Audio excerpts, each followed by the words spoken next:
Masters. Thank you so much. మన 28 అధ్యాయాలు పూర్తి చేసుకున్నాము బాబా గారిది.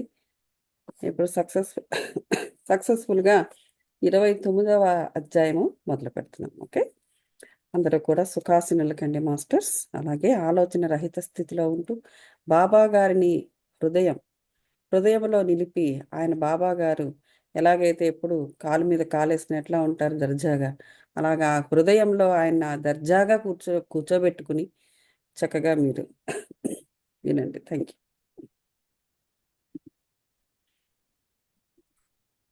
ఓకే, సో ఇది 29వ అధ్యాయము. ఒకటి, మద్రాసు భజన సమాజం, టెండూల్కర్, డాక్టర్ హాటే, వామన నార్వేకర్, ఇలాంటి మొదలైన వారి కథలన్నీ ఉన్నాయి ఇందులో.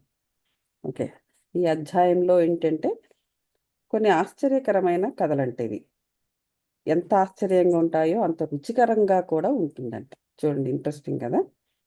ఒకటి, మద్రాసు భజన సమాజం.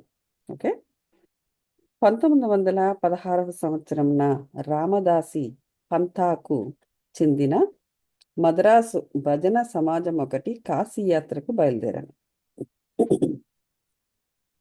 అందులో ఒక పురుషుడు, అతని భార్య, అతని కూతురు, అతని వదిన ఉన్నారు.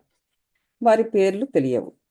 మార్గమధ్యమున వారు అహ్మదానగర్ జిల్లా కోపర్గాం తాలూకాలో షిరిడి అను గ్రామమున సాయి అను గొప్ప యోగీశ్వరుడు ఉన్నారనియు, వారు పరబ్రహ్మ స్వరూపులనియు, ప్రశాంతులనియు, ఉదార స్వభావులనియు, భక్తులకు ప్రతిరోజు ద్రవ్యము పంచి పెట్టెదరనియు, విద్యావంతుల కళా కుశలతను బట్టి యథోచితంగా సత్కరింతురనియు వినిరి.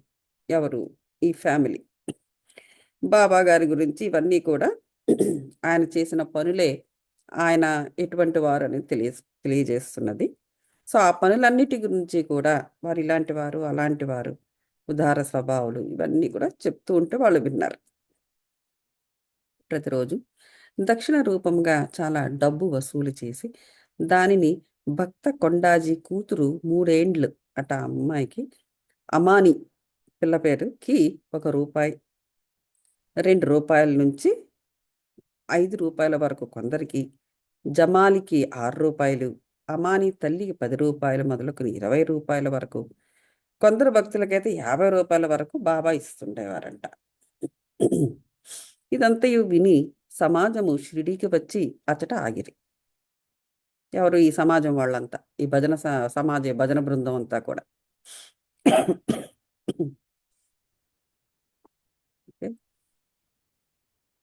సో వచ్చి భజన బృందం వచ్చారు, ఆగారు అక్కడ, భజన చేశారట, పాటలు పాడారట. కానీ చేస్తున్నారు కానీ లోపల లోపల ద్రవ్యాన్ని ఆశిస్తున్నారు. డబ్బిస్తే బాగుండు, డబ్బులు ఇస్తే బాగుండు బాబా అనేసి. వారిలో ముగ్గురుకి అయితే పేరాస కలిగేవారు. యజమానురాలు మాత్రము అట్టి స్వభావం కలది కాదు. ఆమె బాబా యందు ప్రేమ గౌరవాలు మాత్రమే కలది. ఒకనాడు మధ్యాహ్న హారతి జరుగుచుండగా బాబా ఆమె భక్తి విశ్వాసాలకు ప్రీతి చెంది ఆమె ఇష్టదైవము యొక్క దృశ్యమును ప్రసాదించను. ఎవరు? బాబా గారు ఆవిడ యొక్క భక్తి విశ్వాసాలకు ప్రీతి చెంది ఆవిడ ఇష్టదైవం ఎవరైతే ఉన్నారో ఆ దైవం యొక్క కాన్షియస్నెస్ని కలిగించారు బాబా గారు. అంటే లోపల, అంటే మనం అందరి దేవుళ్ళని, మీకు ఏ దేవుడు అంటే ఇష్టము అనేసి ఎవరైనా అడిగారు అనుకోండి, మనం చాలా డిప్లొమాటిక్గా అందరూ ఇష్టమేనంటే అందరూ ఒకటే, దేవుడు ఇప్పుడు ఒకడే. అది అల్లా అయినా, జీసస్ అయినా, లేకపోతే బాలాజీ అయినా అని మనం చాలా, ఎందుకంటే మనకు మాట్లాడడం ఎక్కువ ఎక్కువ వచ్చు కాబట్టి అలా చెప్తాం. కానీ మన కాన్షియస్నెస్ ఏదో ఒక కలిగి ఉంటుంది. ఓకే, సో ఆ కాన్షియస్నెస్ని బాబా గారు ఆవిడకి ఇచ్చేశారు. ఆమెకు బాబా శ్రీరాముని వలె కనిపించారట. తన ఇష్టదైవమును చూసి ఆమె మనస్సు కరిగిపోయింది. ఆమె కండ్ల నుండి ఆనంద బాష్పాలు కారుచుండగా ఆనందముతో చేతులు తట్టింది. ఆమె ఆనంద వైఖరికి తక్కిన వారు ఆశ్చర్యపడేది. కానీ కారణమేమో తెలుసుకొనలేకుండరు. అంతే కదా! బాబా గారుని చూస్తూ ఆవిడ ఆనందపడుతూ, ఏడుస్తూ అంటే ఆనంద బాష్పాలు చేస్తూ ఉంటే, వాళ్ళిద్దరి మధ్య ఏం జరుగుతుందనేది వీళ్ళకి అర్థం కాదు కదా! చుట్టుపక్కల ఉన్న వాళ్ళకి. వాళ్ళు ఆశ్చర్యపోతూ చూస్తున్నారు. ఆమె సాయిబాబాలో శ్రీరాముని చూచితినని చెప్పింది. ఆమె అమాయక భక్తురాలగటచే శ్రీరాముని చూచుట ఆమె పడిన భ్రమ అని భర్త అనుకున్నాడు. అది అంతయు వట్టి చాదస్తమని కూడా వెక్కిరించాడు. ఎవరు? భర్త. అందరూ సాయిబాబాను చూడగా ఆమె శ్రీరాముని చూచుట అసంభవమని కూడా అన్నాడు. ఆమె ఆ ఆక్షేపణకు కోపగించలేదు. ఆమెకు శ్రీరామ దర్శనము అప్పుడప్పుడు తన మనస్సు ప్రశాంతంగా ఉంటున్నప్పుడు, దురాశలు లేనప్పుడు లభించుతూనే ఉంటును. అది. మనకి కూడా ఈ అనుభవం మనందరికీ కూడా జరుగుతుంది. మనకు అప్పుడప్పుడు దేవుడు మనకి కనిపిస్తాడు. కాన్షియస్‌నెస్. ఓకే. నాకు ఏదో ఒక రూపంలో దేవుడు కనిపిస్తూ ఉంటాడు. అన్ని సమయాల్లో మళ్ళీ దేవుడు కనిపించడు. బాగా ఏడుస్తూ, కష్టాలు పడుతూ, అను ఆహ్, ప్రమా ప్ర ప ప్రమాదం గాదు. కష్టాలు అనుభవిస్తూ, బాధపడుతూ, లేతే మానసికంగా మనం ఇబ్బంది పడుతూ ఉన్నప్పుడు, అలాంటి సమయాల్లో దేవుడెప్పుడు కనబడ్డు. బాగా గమనించండి. అలాంటి సమయాల్లో అసలు నువ్వున్నావా? నేనింత కష్టపడుతున్నాను. నీకు తెలియటం లేదా? అని ఆఖరికి ఈ లెవెల్ ఆఫ్ ఆవేశం కూడా మనకొస్తుంది. ఎందుకంటే ఆ టైంలో ఆయన కనిపియడు. బాగా గమనించండి. ఇవన్నీ మీకు కూడా అనుభవాలు ఉండే ఉంటాయి. దేవుడనేవాడు ఎప్పుడు కనిపిస్తాడంటే ఇదిగో వెరీ క్లియర్. శ్రీరామ దర్శనము ఎప్పుడు జరిగింది ఆవిడకి? మనస్సు ప్రశాంతంగా ఉన్నప్పుడు, దురాశలు లేనప్పుడు, అప్పుడు కనిపిస్తాడు దేవుడు. అంటే అన్ని అన్ని అంటే మిగతా సమయాల్లో మనకి కూడా కనిపించడు దేవుడు. మనకి దేవుడు ఉన్నాడు అనేటువంటి కాన్షియస్‌నెస్ కలిగేటువంటి ఎక్స్‌పీరియన్సెస్ మనకి కలుగుతాయి. అది ఎటువంటి సమయాల్లో కలుగుతాయంటే, ప్రశాంతంగా ఉన్నప్పుడు, దురాశలేమీ లేనప్పుడు. దురాశ అంటే ఎంతసేపు డబ్బే అనుకోకండి. ఎక్స్‌పెక్టేషన్స్. అంటే ఉన్నదానికన్నా ఎక్కువ ఎక్స్‌పెక్ట్ చేయడం. అది దురాశ. అది ఏ సందర్భంలో అయినా. ఏ సందర్భంలోనైనా. అందుకే మధ్య మార్గంలో ఉండాలి. ఆఖరికి సింపుల్ ఇది కూడా. సింపుల్‌గా ఇంటి విషయాల్లో కూడా మధ్య మార్గంలోనే ఉండాలి. ఎందుకంటే మనం ప్రశాంతంగా ఉండాలంటే ఎవరి గురించో కాదు. మనము ప్రశాంతంగా, మనము మనము ఒక నిండుగా ఒక జీవనది చూడండి అలా పారుతూ ఉంటుంది. ఏ ప్రాబ్లమ్ లేకుండా. అలా మనం ఉండాలి. ఇంకోడి గురించి పక్కన వదిలేయండి. మనం అలా ఉండగలగాలి అంటే మన మధ్య మార్గంలో ఉంటేనే అది కుదురుతుంది. అటువంటి సమయంలోనే దేవుడు కనిపిస్తాడు. అంతేగాని నెత్తి నోరు బాదుకొని ఓమని ఏడిచి ఇంత పడుతున్నాను, ఇంత చేస్తున్నాను అసలు లేడా, చూడ్డా అనేటువంటి సందర్భాల్లో మాత్రం అస్సలు కనబడ్డు. అది ఇక్కడ మనం ఆలోచించాల్సింది. అంటే అప్పుడు మనకేం కావాలి? దేవుడు మనతో ఉండాలంటే మనం ఎలా ఉండాలి? దేవుడు మనతో ఉండాలి. మనకెప్పుడు కనబడుతూ ఉండాలి. ఆల్ ది టైమ్ వాడు మనకు కనబడుతూ ఉండాలంటే, ఆల్ ది టైమ్ నువ్వు ఇలాగే ఉండాలి. కనిపిస్తాడు. ఎవ్వరి కోసం కనిపించడు. ఆల్ ది టైమ్ మనం ఇలాగే ఉంటే, అలాగే అక్కడే ఉంటాడు. అక్కడే కూర్చుంటాడాయన. ఎక్కడికి పోడు. అదనమాట. సో, రెండవది ఆశ్చర్యకరమైన దర్శనం ఏమిటో చూద్దాం. ఈ ప్రకారంగా జరుగుచుండగా ఒక రాత్రి భర్త యొక్కొక అద్భుతమైన దృశ్యము ఈ ప్రకారముగా కనబడెను. అతడొక పెద్ద పట్టణంలో ఉండెను. ఎవరు? భర్త. అక్కడికి పోలీసులు తనను బంధించిరట. ఏమో మరి ఎందుకో చూద్దాం. తాడుతో చేతులు కట్టి ఒక పంజరాన బంధించారంట. కదా! విచిత్రం. పోలీసు వారు తాడు ముడి మరింత బిగించుచుండగా సాయిబాబా పంజరము దగ్గరనే నిలిచి ఉండట చూచి విచారంగా అతడు ఇట్లన్నాడు. ఓకే. ఇతనేదో ఒక పోలీసులు బంధించి ఒక పెద్ద పంజరం లాంటిది ఏదో మేబీ ఒక ఐరన్‌తో చేసిన ఒక మొబైల్ జైల్ లాంటిదనుకుంటా. అందులో పెట్టారంట ఇతనికి ఎందుకో. అయితే అక్కడ వాళ్ళు అది తాడుతో బిగిస్తూ ఉంటే అతనికి సాయిబాబా పంజరం దగ్గర నిలబడినట్టుగా కనిపించాడంట. అతడు ఇట్లా అన్నాడంట. ఏంటట? నీ కీర్తి విని నీ పాదాల వద్దకు వచ్చి తిని నీవు స్వయంగా ఇచ్చట నిలిచి ఉండగా నాకు ఈ ఆపద ఏంటి అని బాబాని అడిగాడంట. బాబా గారు అక్కడ వచ్చి నిలబడ్డారు. అంటే ఆయన కాన్షియస్నెస్ వచ్చింది. ఇతనికి కళ్ళకు కనిపిస్తున్నాడు ఈ హస్బెండ్ అనేవాడికి. పోలీసులు బంధిస్తున్నారు. నీ గురించే కదా మేము వచ్చినాము అంత దూరం నుంచి. నీ కీర్తి విని నీ గురించి నిన్ను చూద్దామని వచ్చాము. ఇలాంటి మాకు ఈ ఆపదేంటి అనేసి అడిగాడు. నీవు చేసిన కర్మ ఫలితము నీవే అనుభవింపవలెను అన్నాడంట. చూడండి, భార్యకి శ్రీరాముడు కనిపించాడు. ఈయనకు ఇలా జరిగింది. అదే ప్లేస్లో ఇద్దరు ఈయన చూడ్డానికే వచ్చారు అక్కడ. ఇక్కడ బాబా గారి రోల్ కూడా మనకు అర్థమవుతుంది. నువ్వు నువ్వు చేసిన కర్మ ఫలితాన్ని నువ్వు అనుభవించాలి కదా అన్నాడు. ఈ జన్మలో నాకిట్టి ఆపద వచ్చుటకు నేనేమీ పాపం చేయలేదే అన్నాడు ఇతను. ఎవరు? భర్త. అప్పుడు బాబా ఇట్లా అన్నాడు, ఈ జన్మలో కాదు, గత జన్మలో ఏమైనా పాపం చేసి ఉండొచ్చు కదా నువ్వు అన్నారు. అప్పుడు అతను ఇట్లా అన్నాడంట, గత జన్మలో ఏమైనా పాపం చేసుంటే నీ సముఖాన దాని నేల దాని నేల నిప్పు ముందర ఎండుగడ్డి వలె దహనం చేయరాదు. ఓకే, సరే, గత జన్మలో ఏదో చేసుంటే అంటున్నావు. సరే, మరి ఇప్పుడు నేను నీ సన్నిధిలో ఉన్నాను. ఈ జన్మలో అయితే ఏమీ చేయలేదు. నువ్వు దాన్ని తీసి పడేయలేవా? ఒక నిప్పు ముందర ఒక ఎండుగడ్డిలాగా దాన్ని అలా కాల్చి పారేయలేవా నువ్వు అని ఇతను తిరిగి ప్రశ్నించాడు భర్త. అప్పుడు బాబా అంటున్నాడు, నీ కట్టి విశ్వాసం గలదా అని అడుగా అతడు కలదు అన్నాడు. బాబా అప్పుడు కండ్లు ముయ్యమన్నాడు. అతడు కండ్లు మూసి తెరిచినంతలో ఏదో పడిపోయి కింద పడిన చప్పుడయింది. పోలీసు వారు రక్తం కారుచు పడిపోయి ఉండేది. తాను బంధ విముక్తుడై ఉండెను. అతడు మిక్కిలి భయపడి బాబా వైపు చూచాను. బాబా ఇట్లా నేను, ఇప్పుడు నీవు బాగుగా పట్టుబడితివి. ఆఫీసర్లు వచ్చి నిన్ను బంధించెదరు. అప్పుడు అతడు ఇట్లా విన్నవించాను, నీవు తప్ప రక్షించేవారెవరనూ లేరు. నన్ను ఎటులైనా కాపాడము. అప్పుడు బాబా వానిని కండ్లు ముయ్యమని.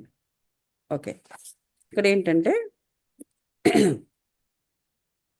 ఇలాగ అడిగాడు. సరే, ఏదో గత జన్మలో ఏదో చేశానంటున్నావు. ఏమి ఇప్పుడు నీ సన్నిధానంలో ఉన్నా అదంతా తీసి పడేసి నన్ను అదంతా ఇచ్చేయరాదు అని చెప్పేసి ఇప్పుడు ఇదంతా తీసి పడేయరాదు అని అన్నాడు. అంటే నువ్వు అంత గొప్ప విశ్వాసం ఉందా నా మీద నీకు అని అడిగారు బాబా గారు. ఉంది అన్నాడు. సరే అని చెప్పేసి అప్పటికప్పుడు ఆ చిత్రాన్ని మార్చేశారు బాబా గారు. ఇంకా క్షణంలో ఆ మొబైల్ జైలు అనేది కింద పడిపోవడము, ఆ పోలీసు వాళ్ళ రక్తం కక్కుని చనిపోవడం జరిగింది. ఓకే, అప్పుడు అతను కొంచెం భయపడిపోయాడు. బంధ విముక్తుడైనా కూడా భయపడి బాబా వైపు చూశాడు. బాబా ఇప్పుడు అన్నాడనమాట, ఇప్పుడు నీ ఆఫీసర్లు వచ్చి నేను బంధిస్తారు అన్నాడు. అప్పుడు అతడు ఇలా అన్నాడంట, నువ్వు తప్ప నన్ను రక్షించేవారు ఎవరున్నారు? నన్ను ఎట్లయినా కాపాడు. అప్పుడు బాబా వాని కళ్ళు మూయమన్నాడు. అప్పుడు మళ్ళీ అయితే కళ్ళు మూసుకో అన్నాడు. వాడు అట్లు చేసి తిరిగి తెరిచినంతలో వాడు పంజరం నుండి విడుదలైనట్లు బాబా పక్కనున్నట్లు కనిపించాడు. అతడు బాబా పాదములపై పడ్డాడు. బాబా ఇట్లనెను, ఈ నమస్కారములకు ఇంతకు ముందటి నమస్కారములకు ఏదైనా భేదం కనిపిస్తుందా నీకు అని అడిగాడు. బాగా ఆలోచించి చెప్పు అంటే అప్పుడు ఇతను ఇట్లా అన్నాడు, కావలసినంత భేదం కలదు. ముందటి నమస్కారము నీ వద్ద పైకం తీసుకుంటకు చేశాను. ఈ నమస్కారము నిన్ను దేవునిగా భావించి చేశాను అన్నాడు. మరియు నేను కోపముతో నువ్వు మహమ్మదీయుడివై హిందువులను పాడు చేయుచుంటివి అని కూడా నేను ఎక్కడో అన్నాను. బాబా, నీ మనస్సులో మహమ్మదీయ దేవతలను నమ్మవా అనేసి కూడా అన్నాను అన్నాడు. బాబా అన్నారు, నీ మనస్సులో మహమ్మదీయ దేవతలను నమ్మవా అని ప్రశ్నించారు. అతడు ఇట్లా అన్నాడు అప్పుడు భర్త, నీ ఇంటిలో పంజా లేదా? లేదు. అప్పుడు అడిగాడు, బాబాయ్ అడిగారు, నీ మనస్సులో మహమ్మదీయ దేవతలు నమ్మవా అని అడిగారు. అంతేకాకుండా నీ ఇంటిలో పంజా లేదా, నువ్వు మొహరం అప్పుడు పూజ చేయటలేదా, మరియు మీ ఇంటిలో మహమ్మదీయ దేవతయగు కాడ్ బీబీ లేదా, పెండ్లి మొదలగు శుభకార్యములప్పుడు ఆమెను మీరు శాంతింపజేయట్లేదా అనెను. అతడు దీనికంతటికీ ఒప్పుకొన్నాను. అప్పుడు బాబా ఇట్లా నేను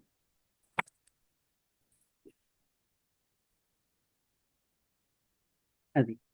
సో అంటే మేబీ ఇప్పుడు ఆయన చెప్పిన మాటలన్నీ ఒకప్పుడు హిందువులు కూడా పాటించేవారు కాబోలు. ఓకే. ఎవరో కాడ్ బీబీ, పెండ్లి, హిందువులు కూడా ఈ పెండ్లి మొదలగు శుభకార్యాలు జరిగినప్పుడు ఆవిడని శాంతింపజేయడము, ఇలాంటివేవో హిందూస్ కూడా చేసి ఉండుండొచ్చు ఆ మహమ్మదీయకు సంబంధించిన. నేను మహమ్మదీయుడినని నువ్వు ఎందుకు అలాగా వేరుపాటుగా మాట్లాడావు, ఏమి మీ హిందువులు ఇవన్నీ చేయటం లేదా అని చెప్పేసి బాబా గారు అడిగారు. అది అయితే ఉమ్. అప్పుడు బాబా ఇంకోసారి ఏమన్నారంటే, నీకు ఇంకా ఏం కావాలి అని అడిగాడు. అతడు తన గురువు యొక్క రామదాసును దర్శింపమని కోరిక కలిగాను అని చెప్పాడు. వెనుకకు తిరిగి చూడమని బాబా అన్నారు. వెనుకకు తిరగగానే అతనికి ఆశ్చర్యం కలుగునట్లు రామదాసు తన ముందర ఉండెను. వారి పాదములపై పడగానే రామదాసు అదృశ్యమయ్యాను. ఓకే. జిజ్ఞాస గలవాడై అతడు బాబాతో ఇట్లనెను, మీరు వృద్ధులుగా కనబడుచున్నారు, మీ వయసు మీకు తెలియనా బాబా, నేను ముసలివాడని అప్పుడు అన్సని అడిగారు. ఓకే. సో నువ్వు వెనక్కి తిరగమంటే వెనక్కి తిరిగాడు. తర్వాత ముందు తిరిగిన తర్వాత ఆయన గురువులాగా ఈయన కనిపించడం, ఆయన నమస్కారం చేయడం ఇవన్నీ జరిగిందనమాట. తర్వాత ఇతను అడిగాడు, బాబా మీరు చూడ్డానికి వృద్ధులుగా ఉన్నారు, మీ వయసు ఎంతో మీకు తెలుసా అని అడిగాడంట. అక్కడ బాబా ఇలా అన్నాడంట, నేను ముసలివాడిని అనుచున్నావా, నాతో పరిగెత్తి చూడు అన్నారంట. ఇట్లా అనొచ్చు బాబా పరిగెట్టడం మొదలెట్టారంట. అతడు కూడా వెంబడించాను ఎవరి భర్తను. ఆ ధూళిలో బాబా అలా అలా పరిగెట్టి అదృశ్యమైపోయాడు. అప్పుడు అతడు నిద్ర నుండి మేల్కొన్నాడు. సో మేల్కొన్న వెంటనే స్వప్న దర్శనము గురించి తీవ్రముగా ఆలోచింప మొదలు.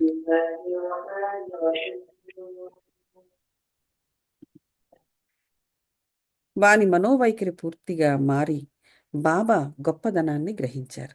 అటు పిమ్మట వాని సంశయ వైఖరి పేరాస పూర్తిగా తొలగిన. సో ఇదంతా కూడా కలలోనే జరిగింది. సో మనం ఇంతకు మునుపే చెప్పాము, ఎవరికి ఎటువంటి తీర్పు ఇవ్వాలన్నా, ఎవరికి ఎటువంటి జ్ఞానాన్ని కలిగించాలన్నా బాబా గారు కొంతమందికి కలలో ఆ జ్ఞానాన్ని ఇస్తారు. మరి కొంతమందికి వాళ్ళని ఫిజికల్గా ఫలానా చోటకి వెళ్ళి ఫలానా వాళ్ళని కలిసి వాళ్ళ దగ్గర ఉండి అవన్నీ తెలుసుకుంటారా అంటారు.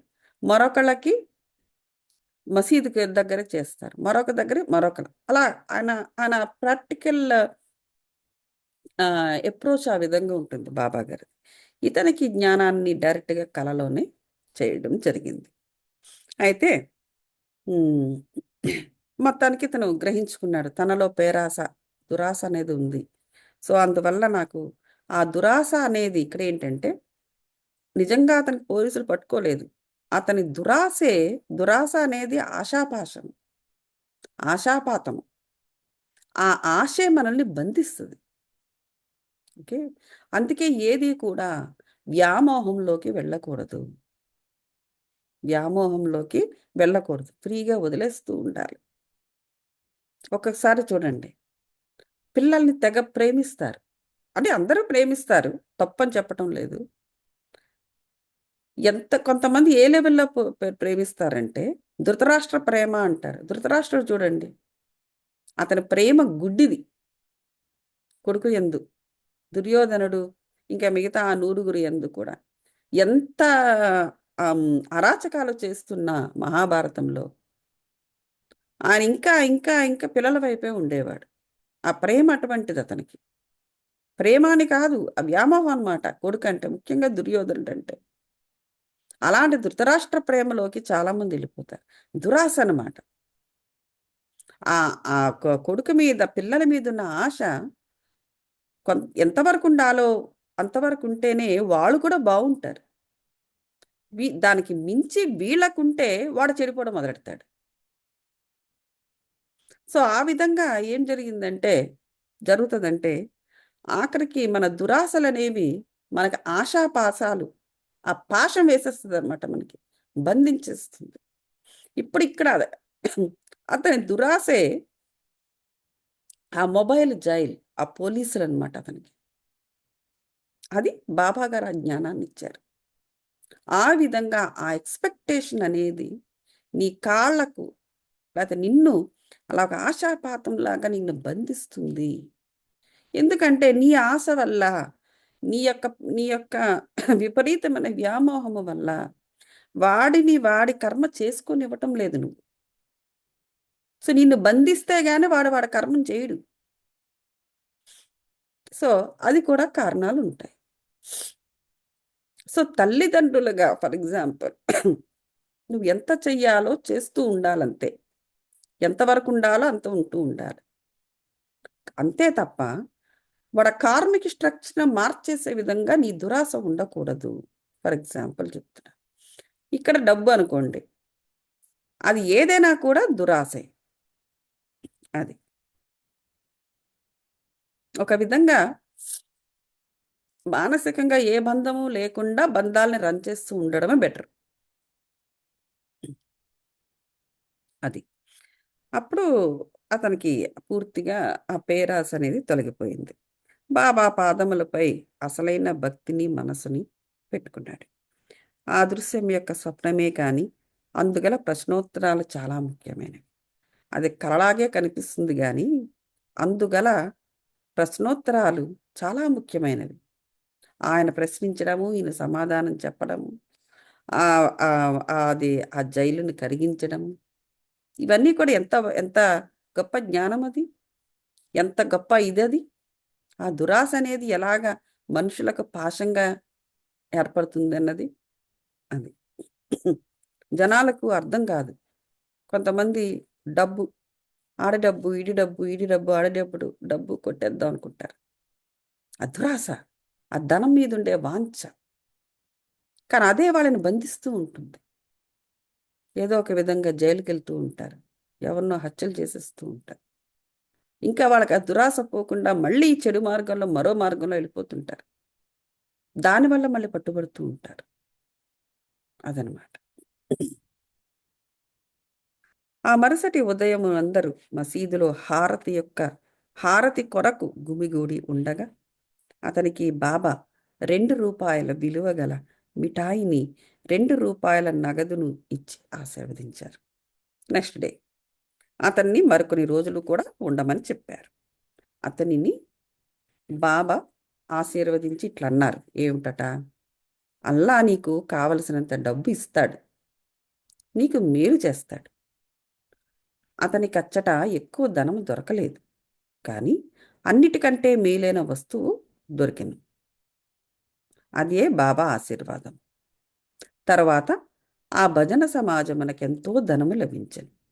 అది వారి యాత్ర కూడా జయప్రదముగా సాగాను. వారికి ఎట్టి కష్టములు ప్రయాణ మధ్యమ కలగలేదు. అందరూ క్షేమంగా ఇల్లు చేరిరి. వారు బాబా పలుకులు, ఆశీర్వాదములు, వారి కటాక్షముచే కలిగిన ఆనందమును గూర్చి మనమున చింతించుతూ ప్రయాణం చేశారు. తన భక్తులను వృద్ధి చేయుటకు, వారి మనస్సులను మార్చుటకు బాబా అవలంబించిన మార్గములలో ఒకటి చూపటానికి ఈ కథ గొప్ప ఉదాహరణ. ఇప్పటికీ ఇట్టి మార్గాలను బాబా అవలంబించుచున్నారు అనేసి చెబుతున్నారు ఇక్కడ. సో ఇదంతా అయిన తర్వాత అల్లా నీకు డబ్బు నీకు ఇస్తాడు, నీకు మేలు జరుగుతుందని బాబా గారు ఆశీర్వదించారు. అయితే ఇండివిజువల్గా అతనికి డబ్బు దొరకలేదు, కానీ అతనికి వాళ్ళకి మొత్తం భద్ర సమాజానికి అనుకున్న దానికన్నా ఎక్కువ ధనం లభించింది. అంటే వాళ్ళ పాటలు పాడి ఇవన్నీ చేస్తున్నారు కదా, అది. సో కోర్స్ వాళ్ళు పంచుకుంటారు, ప్రతి ప్రతి తల పంచుకున్నప్పుడు ఇతని వాటాకి డబ్బులు ఎక్కువ వస్తాయి. అదనమాట. సో మనకు అబండెన్స్ అనేది ఎప్పుడూ కూడా మనకి ఇండివిజువల్గా డబ్బులు అలా నడుస్తూ ఉంటే అలాగ పెట్టెలు మనకి రోడ్డు మీద ఎవరో పారేసేసుకుని ఆ డబ్బులు మనకి దొరికేసేసి అలాగేం జరగదు. అబండెన్స్ అంటే అర్థము అలాగా క్యాష్ అలా వచ్చేస్తుంది, అది ఎవరో డబ్బులు పోగొట్టుకుంటే ఆ డబ్బు మనకు దొరికేస్తుంది, అది కాదు. నేచర్ యొక్క అబండెన్స్ ఆ విధంగా ఉంటుంది. అందరికీ అక్కడ మొత్తం అక్కడ వచ్చిన గ్రూప్ అందరికీ కూడా ఎక్కువ డబ్బులు వచ్చేలా చేసింది. అందులో ఇతరి వాటాగా తీసుకుంటే ఎక్కువ మొత్తమే ముట్టింది అతనికి. అలా అన్నమాట. అది ఇప్పుడు ఈరోజు మనం ఆపుదాం ఇక్కడ.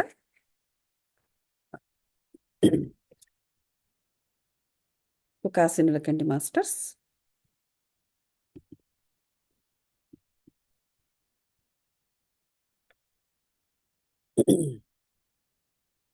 ఆలోచన రహిత స్థితిలో ఉంటూ శ్వాస మీద ధ్యాసతో